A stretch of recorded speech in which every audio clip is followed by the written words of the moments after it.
IBS পেশেন্টদের sufferings অনেক বেশি। আসলে আইবিএস পেশেন্টরা অনেকটা সময় বুঝেন না যে কোন ডক্টরের কাছে যাবেন, কিভাবে সাজেশন নেবেন, কিভাবে লাইফটাকে মেনটেন করবেন এবং আলটিমেটলি খুব ডিপ্রেসড হয়ে যান। এবং আমার কাছে এই ধরনের পেশেন্ট প্রতিনিয়ত প্রচুর আসছে। সো ইরিটেবল বাউল সিনড্রোম আমি অনেক ভিডিওস করেছি, আমার এই পেজে এগুলো আপনারা পেয়ে যাবেন। তবে আমি ছোট্ট করে বলতে চাই যে ইরিটেবল বাউল সিনড্রোম একটি অটোইমিউন ডিজিজ। এটা নিয়ে ডিপ্রেশনে থাকলে হবে না, বা এটা নিয়ে খুব বেশি আপসেট হয়ে থাকলে চলবে না। এটা সঠিক প্রোটোকলাইজ ট্রিটমেন্ট করলে আপনি একটি স্বাভাবিক জীবনযাত্রা কিন্তু মেনটেন করতে পারেন।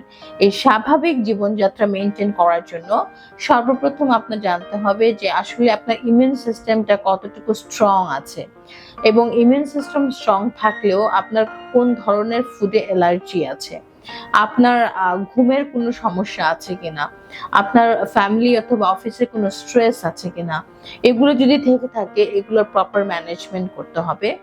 একই সাথে ইমিউন সিস্টেম বুস্ট আপের জন্য আমরা বিভিন্ন ধরনের আইভি ইনফিউশন প্রোটোকল, যেটা ইন্টারন্যাশনালি ফর্মুলেটেড, এই প্রোটোকলগুলো ফলো করে পেশেন্টদেরকে দিচ্ছি IV infusion and ozone treatment. একই সাথে একটি সঠিক খাদ্য তালিকা, যেটাকে আমরা বলি ইন্ডিভিজুয়ালাইজড খাদ্য তালিকা। অর্থাৎ হচ্ছে একটি রোগী শুধুমাত্র আইবিএস প্রবলেম নিয়ে অনেক সময় আসেন না, আরো মাল্টি অর্গান ডিজিজ নিয়ে আসেন।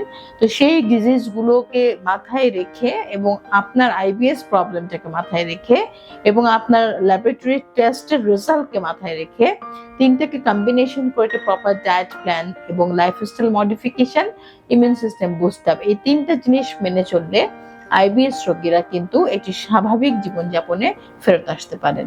ধন্যবাদ।